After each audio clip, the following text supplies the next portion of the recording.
नमस्कार, मैं तालिब तूफ़ानी। नमस्कार, मैं प्रशांत शर्मा। आज हम लोग बात करेंगे श्योपुर के अंदर चल रहे सबसे ज़्यादा हॉट टॉपिक पर।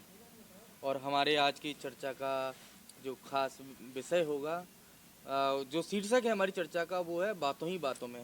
तो आज बातों ही बातों में हम और तालिब तूफानी जी आज चर्चा करेंगे। तो और बातों बातों में इसका नाम इसलिए भी रखा गया है क्योंकि बाज़ार हो या सोशल मीडिया, दोनों ही जगह इस वक्त बाज़ार में बातें गर्म हैं प्रशांत जी। जी बिल्कुल।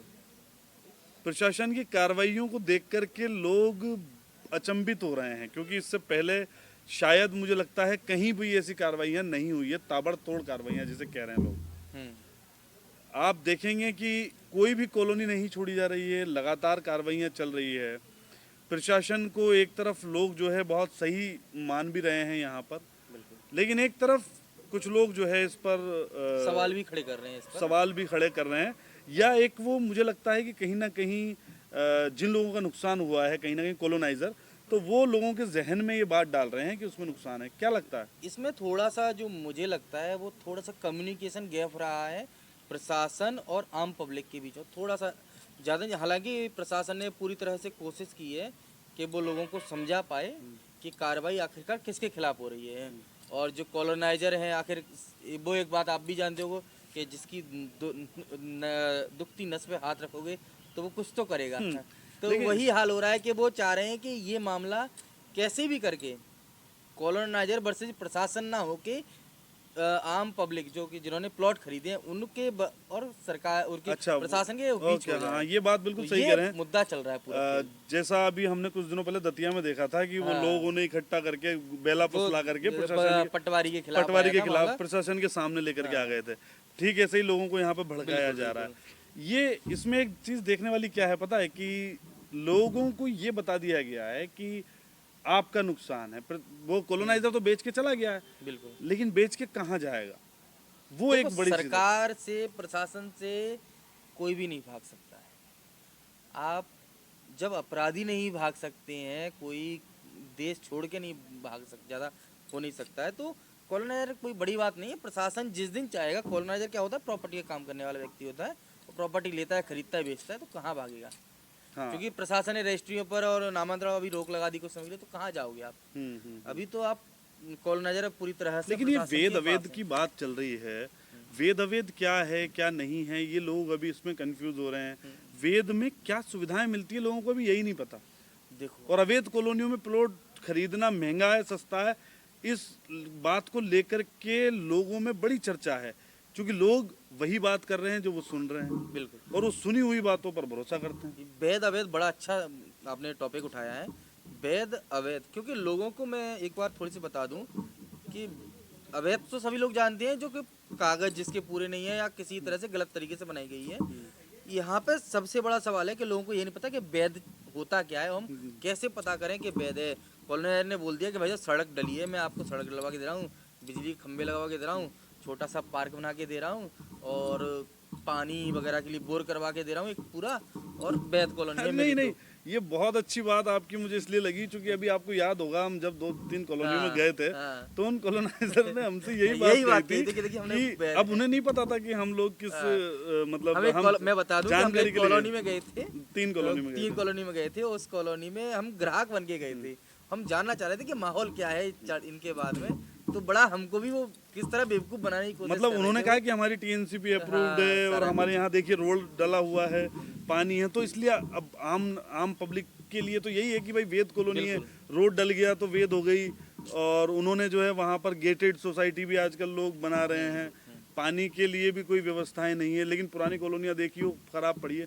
तो आप जो बात कर रहे थे मैं कंटिन्यू कीजिए क्योंकि वेद अवेद जानना बहुत जरूरी बिल्कुल है। वैध अवैध का देखो, अवैध तो सभी को पता है जिसके कागज नहीं होंगे और जो गलत तरह के नियमों के विरुद्ध बनाई गई होगी या नियम फॉलो नहीं किए गए होंगे। लेकिन वैध कॉलोनी के कुछ नियम होती है कि कोई कॉलोनी वैध कब होती है, उसकी एक प्रोसेस होती है। देखिए, सबसे पहले तो हम कोई भी व्यक्ति कॉलोनाइजर या कोई व्यक्ति कृषि भूमि या सरकारी भूमि जो भी भूमि हो, उस भूमि का चयन करता है प्लॉटिंग के लिए। अब उस भूमि का होता है डाइवर्जन, कि वो मान लीजिए कृषि भूमि है तो उसको आवासीय भूमि में उनको डाइवर्जन कराना पड़ेगा। उसके बाद में नक्शा बनवा के, जो कि इंजीनियर के थ्रू नक्शा बनवा के आपको पास करवाना पड़ेगा। संबंधित आपकी या तो नगर पालिका है या आप ग्रामीण में है तो एसडीएम या ग्राम पंचायत, वहाँ से आपको अपना नक्शा पास करवाना पड़ेगा। अब सबसे खास बात ये है कि लोगों को पता ही नहीं है कि उस नक्शे को पास कराने के लिए, क्योंकि कॉलोनाइजर क्या करती हैं, उस नक्शे में भूमि दिखा देती हैं कि ये मैंने भूमि है और ये नक्शा पास कीजिए, इसमें मैंने पार्क बनाया है, यहाँ पार्क बनाऊंगा, यहाँ मंदिर है, और उन्होंने पास करवा लिया, अप्रूव करवा लिया। यथा स्थिति होती है कि बाद में पार्क भी बेच देती हैं और मंदिर की भूमि बेचते हैं, छोटा सा बना दिया, प्रतीकात्मक, आप जैसे बोल रहे हो कि सिर्फ सिंबल के तौर पे पार्क बना दिया, सिंबल के तौर पे 20x40 का, 20x20 का पार्क बना के छोड़ दिया। ऐसा नहीं होता। लेकिन इसमें तो ये भी होता है ना कि मतलब जैसे कोई भूमि है उसका 30% या 25% एरिया जो है वो आपको रोड इन सब में देना, वो भी तो इसमें कुछ ऐसा होता है। बिल्कुल, ये होता ही है। नियम ये कहता है कि कोई भूमि है उसका आप जो बेचने योग्य है, जो जिसमें प्लॉट कट सकते हैं या जिसमें लोग रह सकते हैं, वो 60 से 70% के बीच ही एरिया होता है। उसमें से 30% एरिया आपकी सड़कों, आपके पार्क, कम्युनिटी सेंटर या कम्युनिटी हॉल और आपके मंदिर या मस्जिद या जिस भी कम्युनिटी के धर्म या संप्रदाय के लोग जाते हैं, तो उसके लिए स्थान छोड़ा जाता है। तो तब जाके वो कॉलोनी पूरी तरह से एक नक्शा होता है पास, कॉलोनी तब भी वैध नहीं होती है।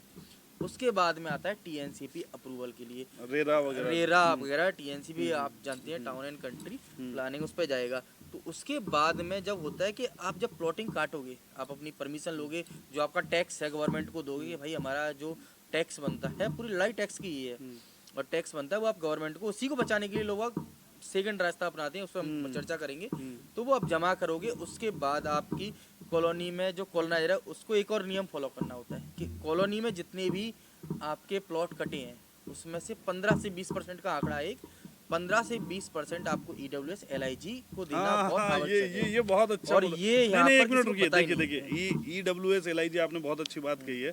हमारे दर्शकों को भी मालूम होना चाहिए कि ईडब्ल्यूएस एलआईजी क्या है और ये क्यों जरूरी है। क्योंकि आप अगर देखेंगे तो 100 में से 50% का रेशियो रह गया ओनली बेचने का, क्योंकि 20% या 15% तो लगभग ईडब्ल्यूएस एलआईजी में चला गया। तो ईडब्ल्यूएस एलआईजी में किन लोगों का फायदा है ये भी बताइए। देखो, ईडब्ल्यूएस एलआईजी में उन लोगों का फायदा है कि ईडब्ल्यूएस का सीधा मतलब है कि इकोनॉमिक बैकवर्ड जन, जो कि गरीब लोग होते हैं, गरीब रेखा से नीचे लोग आती हैं, लोअर इनकम ग्रुप वाले जो लोग आती हैं वो लोग होते हैं, और उनको 15 से 20% आपको प्लॉट देने आवश्यक हैं। जैसे कई बार होता है ना कि आरक्षण की श्रेणी होती है कि आपको महिलाओं को 33% आरक्षण देना अनिवार्य है, 50% आरक्षण देना अनिवार्य है, तो वही इसमें प्लॉटिंग में भी होता है कि आपको इतने % आरक्षण ईडब्ल्यूएस के लिए आपको देना अनिवार्य। लेकिन देता तो कोई नहीं है। लेकिन देता कोई नहीं है, यहीं पे सारा खेल होता है कि वो सेटिंग या तो ये तरह तो से, जिस तरह से श्योपुर में भी हम कॉलोनियां देख रहे हैं, ये तो इस हिसाब से 100% में तो 100% बेची गई हो सकता है। मतलब क्योंकि जब प्रशासन इन पर कार्रवाई करेगा, जांच का विषय है। देखिए, हम दावे नहीं कर सकते कि जांच का विषय है, जब जांच की जाएगी तो शायद किसी ने किया हो या ना किया हो बाद में पता चलेगा, लेकिन ये होना बहुत जरूरी है। इसके अलावा भी किसी कॉलोनी को वैध होने के लिए सड़क, अब बेसिक जो मूलभूत एमिनिटीज़ हैं, बेसिक सुविधाएं जो बोलते हैं, आपको सड़क की व्यवस्था करनी पड़ेगी, नाली की व्यवस्था करनी पड़ेगी, सीवरेज लाइन की व्यवस्था करनी पड़ेगी आपको पूरी कॉलोनी में, और बिजली के खंभे लगाने पड़ेंगे, पानी के लिए व्यवस्था करनी पड़ेगी, साफ सफाई, अगर गेटेड सोसाइटी तो आपको साफ सफाई के लिए पूरा इंतजाम, ये इंतजाम आपको करना बहुत जरूरी है, तभी आप अपनी कॉलोनी को एक वैध तरीके पर ला सकते हो। लेकिन ऐसा तो कोई करता ही नहीं शो। और आप अगर आप देखोगे यहाँ किसी भी कॉलोनी में, आप देखिए पार्क तो दूर की बात है, मंदिर तक के लिए जगह नहीं है। लेकिन ये सिर्फ मुझे लगता है कि हमारे शहर की समस्या नहीं है, ये मुझे लगता है पूरे प्रदेश में इसी तरह से ये कॉलोनी का जो व्यवसाय है वो इसी तरह से फल फूलता होगा। हाँ, ये व्यवसाय इसी तरह से फल फूल रहा है। उस व्यवसाय की खास बात ये भी, आप पिछले कुछ समय से देखोगे तो सबसे ज़्यादा प्रॉफिटेबल जो बिजनेस रहा है, इतना हमारे देश ने ग्रोथ नहीं की है, या मतलब देश की जीडीपी जिस तरह से नहीं बढ़ पाई है, उससे ज़्यादा रफ्तार से हमारा देश में पूरे प्रदेश देश में एक मार्केट बढ़ा है, वो है रियल एस्टेट का मार्केट, जिसको हम अपना प्लॉटिंग या ज़मीन से रिलेटेड व्यवसाय बोलते हैं।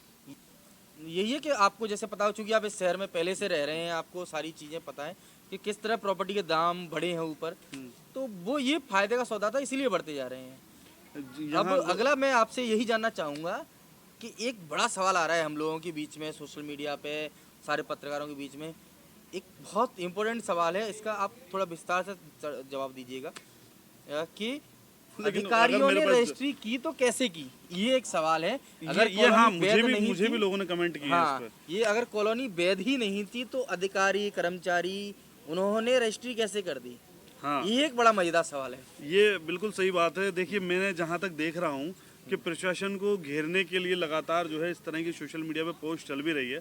वैसे तो मुझे लगता है लोग जानते होंगे इसके बारे में, लेकिन जितना मैं समझ पाया हूँ इस पूरे मामले को, जितने भी कॉलोनाइजर हैं वो जब जमीन खरीदते हैं, कोई खेती की जमीन खरीदते हैं, तो वो कृषि उपयोग के लिए ही होती है इस्तेमाल में। बिल्कुल। और कोई भी कृषि उपयोग के लिए ली गई जमीन को कितने भी हिस्से में वो बेच सकता है, वो उसकी पर्सनल चीज है। क्योंकि वो कॉलोनाइजर के अच्छा, लिए कृषि भूमि को आप टुकड़ों में बेच सकते हो। वही मैं बता रहा हूँ, जिस तरह से मान लीजिए 1 बीघा का मेरा खेत है, हाँ। तो मैं उसमें से कितना भी हिस्सा, छोटे से छोटा हिस्सा आपको 20 बाई 40, 20 बाई कुछ 10 भी मतलब करके कुछ भी बेच सकते बेच सकता हूँ। तो जब मैं बेचूंगा तो आप देखेंगे कि वो कृषि में ही यूज रहेगा। हो। अच्छा। जब आप उस पर मकान बनाएंगे, आपको लोन लेना होगा या कुछ करना होगा, जो सुविधाओं जिसकी बात बार बार प्रशासन कर रहा है, उस वक्त आप अपने प्लॉट का डाइवर्जन कराएंगे। देखिए, मैं आप लोगों को एक बात, बहुत इम्पोर्टेंट बात तालिब जी ने उठाई है। सबसे पहले तो आप जितने भी लोग हैं जो प्लॉट ले रहे हैं, वो अपनी रजिस्ट्रियाँ चेक करिए एक बार कि वो कृषि में ही तो नहीं बेचनी है नहीं आपको। आप मैं कह रहा हूँ, अगर आपको ऐसा लग रहा है एक बार चेक करके देखिए। हाँ। क्योंकि जब आपकी रजिस्ट्री को आप चेक करेंगे तो कृषि लिखा है कि उसमें आवास ही लिखा है, उसमें कृषि ही लिखा आएगा। मतलब हाँ, अधिकांश तो यही हो, हाँ वो यही हुआ कृषि है। ही लिखा आएगा। फिर आप जब उसको तो आप इस डाइवर्जन, गेम को समझिए दोस्तों कि किस तरह गेम चल रहा है कि वो कृषि भूमि को कृषि में बेचा जा रहा है, बाद इसीलिए में लोग बार बार लोग करवा रहे हैं। इसीलिए लोग जो बार बार कह रहे हैं ना कि इसके अंदर कॉलोनाइजर का क्या है, गरीब पे कार्रवाई हुई है, आदमी पे कार्रवाई हुई है। नहीं, कॉलोनाइजर ने जिसने आपको जमीन को बेचा है, कार्रवाई जो दिख रही है वो तो कॉलोनाइजर पर ही हुई है। अच्छा, साफ इसके तौर बाद पर। में कोई कानूनी प्रक्रिया के तहत और कार्रवाई होने की, चूंकि अभी तो चलो कॉलोनियों के रोड तोड़े गए हैं, कॉलोनाइजरों को एक तरह से उनके जो भी कर रहे हैं, आगे थोड़ा सा सावधानी बरतेंगे लोग। देखिए इसको नाम को थोड़ा सा सख्ती खराब कहेंगे, किया गया। सिर्फ इसको सख्ती की गई है कहेंगे। थोड़ी सी, देखिए इसको सख्ती कहेंगे लेकिन कि कोई प्रशासन, कानूनी कार्रवाई भी हो सकती है इसके बाद में। कानूनी कार्रवाई अगर कोई व्यक्ति, जो लोग हैं, जो जनता जो सवाल कर रही है, जिसने भी प्लॉट खरीदे होंगे, अगर वो चाहे तो कॉलोनाइजर के खिलाफ जा सकता है। बिल्कुल, क्यों नहीं। देखिए कानून की शरण में कोई भी जा सकता है, वो चाहे कॉलोनाइजर भी हो या वो चाहे जनता हो या जो भी हो। लेकिन अब कॉलोनाइजर की अगेंस्ट में अगर कोई भी व्यक्ति या कुछ लोग जाते हैं तो वो केस कितना लंबा चलेगा, क्योंकि सिविल कोर्ट के मामले आप जानते हैं कि किस तरह से चलते हैं। लेकिन अब यहाँ पर जरूरत है शासन की, प्रशासन की जवाबदारी बनती है कि वो इस मामले को खुद रजिस्टर्ड करे, खुद केस करे, तब जाकर के कहीं इसका समाधान फास्ट ट्रैक कोर्ट के हाँ थ्रू फास्ट ट्रैक थोड़ा। बहुत जल्दी, फास्ट ट्रैक कोर्ट के थ्रू समाधान बहुत जल्दी हो सकता है, जिससे कि लोगों को राहत मिलेगी। लेकिन मिलनी लोगों को राहत है, लोगों का नुकसान इसमें मेरी समझ में तो मतलब मुझे देखने को नहीं मिल रहा है। क्योंकि मान के चलिए आपने किसी कॉलोनी में प्लॉट खरीद लिया और वो कॉलोनी अवैध है, प्रशासन कार्रवाई जो कर रहा है, जिसे कहते हैं सख्ती जो कर रहा है, इसका मतलब यही है ना कि कॉलोनाइजर से यही कह रहे हैं कि आप अपनी कॉलोनी को रजिस्टर्ड करवा लीजिए। जब कॉलोनी रजिस्टर्ड हो जाएगी और कॉलोनी वैध करवा ली जाएगी कॉलोनाइजर के माध्यम से, टैक्स तो भरना पड़ेगा। आपको तो फायदा हो गया, आपका प्लॉट है तो आपको तो फायदा हो गया, आपकी कॉलोनी वैध है। एक और चीज़ है जो बड़ी चर्चाओं में चल रही है कि इसके बाद में जो कार्रवाई है, प्लॉटिंग ये सब जो हो जाएगा, जब कॉलोनी वैध हो जाएंगी, तो जो दाम है प्रॉपर्टी के ऊपर जाएंगे या नीचे होंगे? नहीं। क्योंकि बड़ा असमंजस में है लोग, कई लोग चाहते हैं कि हम इसको बेचें, रखें, क्या करें। तो ये बड़ा एक सवाल है कि भाई अभी तो प्रॉपर्टी हमने ली, मान लीजिए 10 लाख रुपए की, क्या हम इस सब के बाद में अभी आज की स्थिति ये है कि कोई भी प्लॉट कहीं पे भी लेने से, चाहे वो वैध हो अवैध हो अलग बात है, कहीं भी लेने से बच रहा है, भाई अभी नहीं लेना है, देख लो पहले क्या है। तो इसका क्या हो सकता, परिणाम क्या होंगे इसके? देखिए दामों को हवाबाजी लेके? चाहे जितनी बना दी जाए, लेकिन दामों पर इन सब चीजों से बहुत ज्यादा फर्क नहीं पड़ने वाला है। क्योंकि एक इसका उदाहरण साफ तौर पे मैं बता दूं, जब रेत रॉयल्टी से आती थी तो सस्ती थी, अच्छा, जब से रॉयल्टी से वो खत्म हुई है और अवैध रूप से आ रही है, तब से रेत महंगी हो गई है। बिल्कुल साफ तौर पर आप समझेंगे तो जब कॉलोनियां वैध तरीके से काटी जाएंगी, आप इसमें एक चीज और है, हालांकि ये शासन को थोड़ा सा इसमें सख्ती करने की आवश्यकता है। आप बाजार में जब जाएंगे तो बाजार में एक माचिस की डिब्बी, चाहे कोई भी एक आइटम 1 रुपए का 2 रुपए का भी लाएंगे तो वहां पर आपको MRP लिखी मिलेगी। यानी कि प्रॉपर्टी पे तो रहती है हमारे उसकी वो एक रहती है प्रॉपर्टी की रेट भी। लेकिन आप यहाँ देखेंगे प्रॉपर्टी की रेट तो है, सरकारी रेट वहां पर 2 लाख रुपए या 5 लाख रुपए, और वहाँ देखेंगे उसकी कीमत 1 करोड़ 1.5 करोड़ रुपए जा रही है। हाँ, तो किस इसका तरह से, मतलब साफ तौर पे देखिए ना, बातें ये भी तो चल रही है बाजार में, बात ये भी तो चल रही है कि कॉलोनी का जो अगर व्यवसाय, मुआवजा मिलेगा तो किस आधार पर मिलेगा? हाँ, कॉलोनी का जो व्यवसाय है वो भी, मतलब मान के चलिए कि जिस तरह से लोग इसको कर रहे हैं, ब्लैक मनी से वाइट मनी, वाइट से ब्लैक, मतलब एक बड़ा ये जो खेल है वो भी इसके अंदर देखा जाता है। दूसरी चीज जो आपने कहा था अभी कि मान के चलिए आपने कोई जमीन खरीद ली है, और हालांकि ये चीजें बहुत अलग चीजें हैं, बहुत अलग बातें हैं, क्योंकि हम तो बात ही कर रहे हैं, हमारे पास समय बातों है, ही बातों में है, बातों ही बातों में शो का नाम है। तो मान लीजिए आपने कोई कॉलोनी में प्लॉट खरीदा और जिसके आपने 30 लाख रुपए दिए, हाँ हाँ, और रजिस्ट्री जो है आपने 5 लाख रुपए में करवाई, तो मेरा रेट बच गया। लेकिन वो आपने interest 5 लाख रुपए में क्यों करवाई? क्योंकि ये मुझे उसका आपका, टैक्स ये देना था। यहाँ पर जनता भी अपना पैसा जनता बचाने के लिए वही कि मुझे कुछ चंद हजार रुपए बचाने के लिए मैंने टैक्स करने के लिए अपनी प्रॉपर्टी की कीमत कम कर ली, और बाकी का जो अब अगर- पैसा है प्रॉपर्टी डीलर को दे दिया। अब इसमें वही तो- हाल है जहाँ पुलिस पकड़ दिया, बोलते कि चालान मत काटिए, आप कर लीजिए। हाँ, कहीं 1000 भी रुपए का होता है। चालान, मतलब आप 200 रुपए में कर लीजिए, इस तरह की बातें जो बाजार लेकिन में, वो दोबारा कहीं और जाए, लेकिन कहीं और कटता तो है। वही- तो ये सारी चीजें, अब आप देख लीजिए हेलमेट की बात कर लीजिए, 300 500 700 रुपए में एक अच्छा हेलमेट आता है, फिर भी लोग चालान 500 का करवाते फिर रहे हैं। तो वही बिल्कुल सेम चीज है। तो इसमें नुकसान कहीं ना कहीं जनता का यहाँ है कि जनता जागरूकता नहीं रख रही है, जनता भी अपने फायदे के लिए जो है कहीं ना कहीं इस तरह के जाल में फंस जाती है। हालांकि ये बात सच है कि जनता अपना पैसा बचाना चाहती है, लेकिन मेरा मानना ये है कि पैसा बचाने के लिए गलत रास्ते पर, बिल्कुल गलत रास्ते पे, या गलत लोगों के क्योंकि आप अपना पैसा नहीं अपना पैसा बचाने के चक्कर में आप राजस्व का नुकसान कर रहे हो, जो कि देश का नुकसान है, देश के, और कहीं ना कहीं आप उस व्यक्ति का फायदा कर रहे हो जो व्यक्ति गलत है। लेकिन इसमें देखिए ये सारी बातें जो चल रही है ना, इसमें अभी तक जो हमने बात करी है तो ठीक है, लेकिन कहीं ना कहीं प्रशासन की कमी देखने को तो मिल रही है। प्रशासन जिस तरह से कार्रवाई अभी कर रहा है, कहीं कॉलोनियों पर हम लोग भी देख रहे हैं, चूंकि हम लोग दिन भर फील्ड में रहते हैं, तो बहुत सारी कॉलोनियाँ ऐसी हैं जिन कॉलोनियों में वो कह रहे हैं कि टीएनसीपी के लिए आवेदन किया हुआ है। तो आवेदन आपने किया हुआ है, 70% से ज़्यादा कॉलोनी आप बेच चुके हैं, कुछ की रजिस्ट्रियाँ वहाँ पर हो चुकी है, फिर वो टीएनसीपी का आवेदन की जो बात आ रही है या कॉलोनी को वैध कराने की जो दस्तावेजों की बात आ रही है, तो वहाँ उन कॉलोनियों पर भी तो कार्रवाई होनी चाहिए थी ना।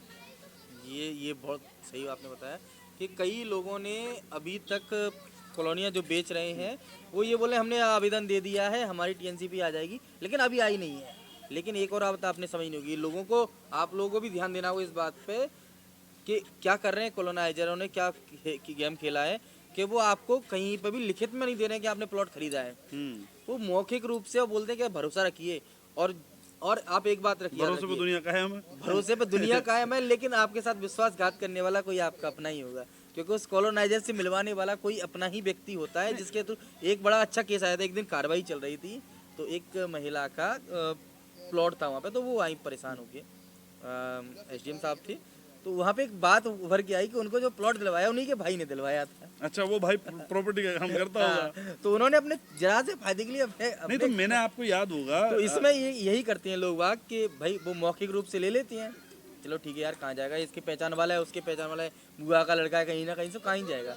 तो ये इसमें ना फंसे, जब तक प्रॉपर्टी पूरी तरह लीगल ना हो जाए तब तक ना खरीदें। मैंने कुछ दिनों पहले एक वीडियो बनाया था जिसका जो एमएलएम वाला आपने बनाया था, मैंने एमएलएम हाँ। सेम जिस तरह से आपने देखा होगा, एमएलएम मार्केटिंग में सबसे ज्यादा लोग टारगेट किसको करते हैं? अपने अपने ही लोगों को अपने करते लोगों हैं को। कि भाई उसको दिला देंगे, फायदा होगा कमाई के लिए। तो जिस तरह से मैंने वो वीडियो डाला था, उस वीडियो का टाइटल दिया था मैंने, प्रॉपर्टी डीलिंग की एमएलएम मार्केटिंग। हाँ। एमएलएम मार्केटिंग में क्या करता है आदमी? एमएलएम मार्केटिंग में यही करता है कि अपने लोगों को सबसे पहले फंसाता है, टारगेट करता है, फिर कंपनियां भग जाती है और फिर बाद में आदमी अपने आदमी की गिरबान पकड़ता है। उसी तरह से प्रॉपर्टी के अंदर भी जो छोटे लेवल पे बेचारे वो लोग अपनी घर चलाने के लिए दलाल बन जाते हैं, या वो दलाली करने लग जाते हैं और कॉलोनाइजरों के चक्कर में फंस जाते हैं। और होता क्या है, वो अपने ही रिश्तेदारों को, अरे बहुत बढ़िया कॉलोनी है, बहुत बढ़िया कॉलोनी है, अब वो रिश्तेदार फंस जाते हैं बाद में। अब चूंकि कार्रवाई हालांकि ऐसे आज तक हुई नहीं थी, अब कार्रवाई हो गई है, तो अब वो ये भी शॉकिंग है लोगों के लिए। इससे बहुत बढ़िया बात निकली है एक आपने, मैं आपको काटना चाह रहा हूँ थोड़ा सा, कि ये बड़ा शॉकिंग है कि इस तरह की आज तक कभी भी देखा जाता, कोई इतने भी जिला कलेक्टर आए या जितनी प्रशासनिक अदला बदली होती रहती है, सब कुछ ये तो एक नॉर्मल प्रक्रिया है।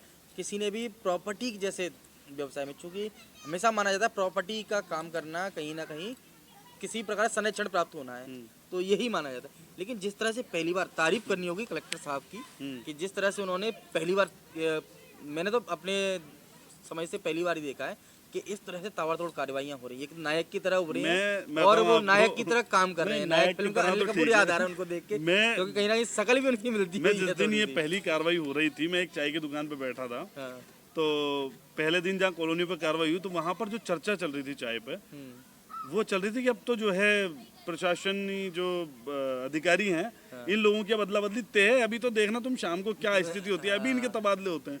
उसके बाद दूसरे दिन फिर कार्रवाई, और जो बोल रहे थे उनके पे कार्रवाई, फिर हाँ, फिर तीसरा फिर कार्रवाई। अब जिन लोगों ने कहा था कि यार मतलब बड़ा इंटरेस्टिंग इसलिए बड़े लोगों पे नहीं हो सकती हाँ कि मतलब सब पे कार्रवाई हो गई अब लगातार। अब लेकिन हाँ अभी सवाल के घेरे में है कि अभी कार्रवाई कुछ लोग बच गए हैं। अगर मान लीजिए रुक जाती है कार्रवाई यहीं पर तो प्रशासन जो है सवालों के घेरे में आ जाएगा कि में कुछ आ लोग जाएगा। रह कैसे गए। हाँ फिर वो कुछ लोग अब या तो प्रशासन के साथ भी मजबूरी हो गई है सब कि पे अब कार्रवाई करना है। कार्रवाई तो उनको एक एक कॉलोनी पे करनी पड़ेगी चेन कर करके।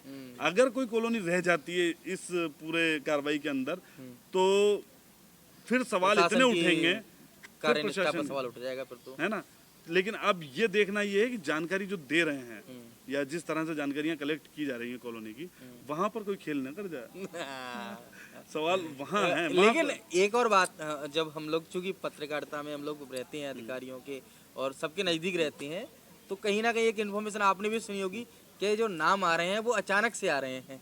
हाँ उस तरह से नहीं आ रहे हैं कि भाई वो उसका जिस तरह भाजपा में होता है ना कि कौन अगला राष्ट्रीय अध्यक्ष बनेगा, किसी को 5 मिनट पहले तक नहीं पता होता है कौन मुख्यमंत्री बनेगा।